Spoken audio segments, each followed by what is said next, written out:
এইখন হ'ল এখন মুগাচুমনি ডিব্ৰুগড় জিলাৰ খোৱাং বিধানসভা সমষ্টিত অন্তৰ্গত ৰাংচালি মুগাচুমনি, যিখন এতিয়া এৰাবাৰীত পৰিণত হৈ আছে। এইটো হ'ল ৰাংচালি মুগাচুমনিৰ এটা জালিঘৰ, মুগা সংৰক্ষণ কক্ষ এটা। এইটো জালিঘৰ বুলি কোৱা হয়।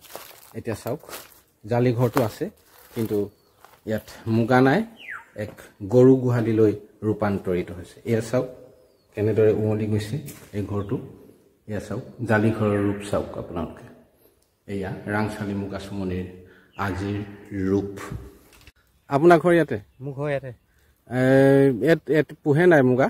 মুগা এতিয়া আগতে পুহিছিলে, এতিয়া কিন্তু পোহা নাই। কি কাৰণে নোপোহা হ'ল বা মানুহবোৰ? মুগাটো বোলে বৰ ভাল নহয় বুলি কোৱা শুনিছোঁ। তাৰমানে মৰি যায় নেকি? মৰি যায় মানে বাগানৰ পৰা দৰৱ চব মাৰি থাকে যে। হয় হয়। মই বৰ্তমান চেৰিকালচাৰ ডেমনষ্ট্ৰেটৰ হিচাপে আছো। হয়, আমাৰ এই অনুষ্ঠানৰ নাম হ'ল এৰি চিড ভিলেজ বুলি কোৱা হয়। ইয়াত আমাৰ এৰি পলু ইয়াত মানে চিড প্ৰডাকশ্যন কৰা হয়।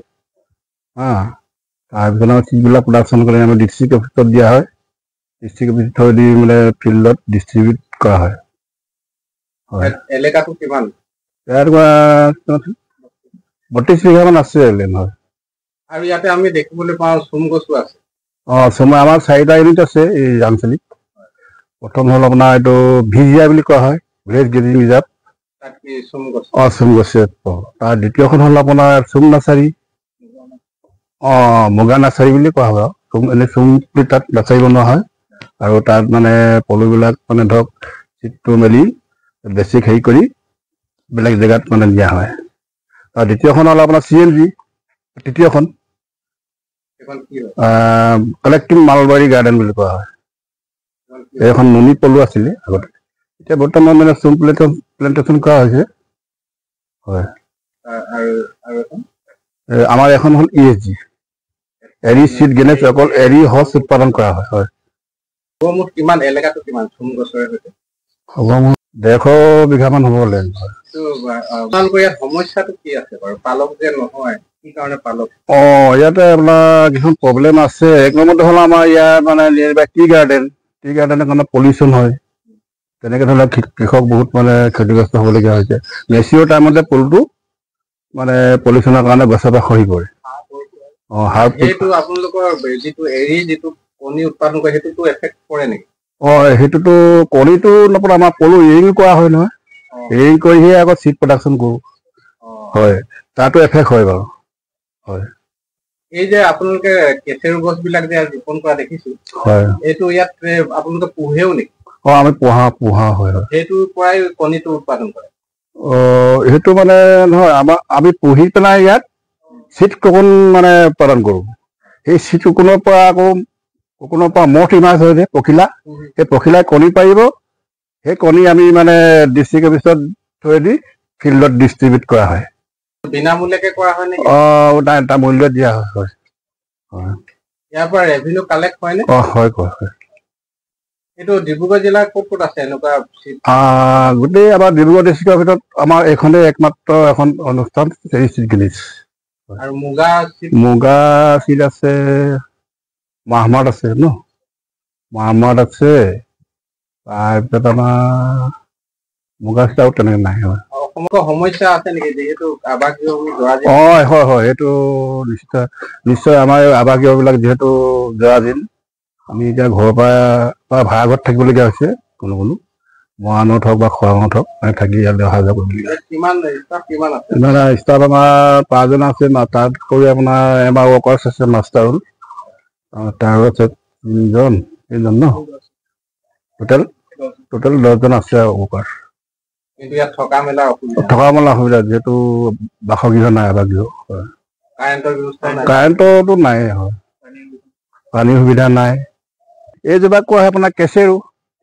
হয়, ইয়াৰ বটানিকেল হেট্ৰ'পিনাছ ফ্ৰেগ্ৰেন্স বুলি কোৱা হয়, বটানিকেল নেম।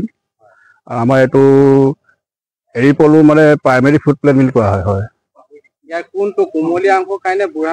প্ৰথমতে আপোনাৰ এইটো কুমলীয়া অংশটো খাব, তাৰপিছত এনেকে চব মল আপোনাৰ চাল কাটি গৈ থাকিব, তেনেকে ধৰণে মানে মেচিঅ' পাত খুৱাই গৈ থাকিব লাগিব। কেইবাৰ চাল কাটে এই এৰি পলু?